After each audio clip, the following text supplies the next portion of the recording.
तो इसलिए सरकार में प्रधानमंत्री की ओर से कोई कमजोरी नहीं है।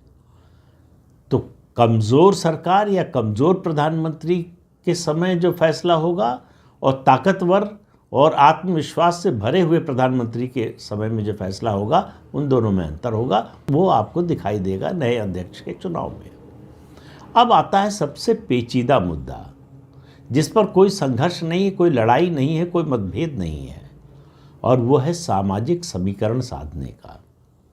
जिस तरह से विपक्ष और ख़ासतौर से कांग्रेस पार्टी देश की राजनीति को जाति की राजनीति की ओर ले जाना चाहती है, जातियों में बांटना चाहती है देश की राजनीति को, ऐसे में जातियों को जोड़ने का फॉर्मूला बनाने की एक चुनौती है भाजपा के सामने। तो सवाल ये है कि समाज के किस वर्ग का अध्यक्ष होगा। तो मेरी जितनी समझ है उसके हिसाब से या तो पिछड़ा वर्ग से होगा या फिर अनुसूचित जाति से होगा। अनुसूचित जाति से होगा तो ये बहुत बड़ा ट्रम्प कार्ड होगा बीजेपी का, खास तौर से डॉक्टर अंबेडकर को लेकर एक जो झूठा प्रचार किया जा रहा है कांग्रेस की ओर से, उसकी काट के लिए। लेकिन क्या उसको इतनी गंभीरता से बीजेपी लेगी कि उसके लिए उसके आधार पर अध्यक्ष का चुनाव करेगी?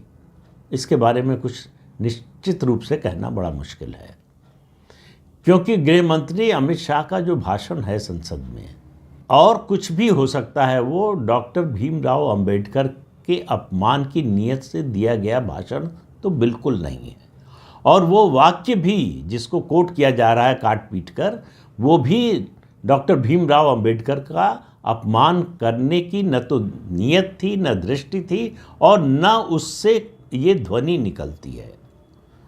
लेकिन ऐसा है कि झूठ बहुत तेज़ी से भागता है, जब उसको चलाया जाता है तब बड़ी तेज़ चलता है, सच पीछे रह जाता है। वही इस समय हो रहा है। सच को सफाई देनी पड़ रही है और झूठ सीना तान कर चल रहा है।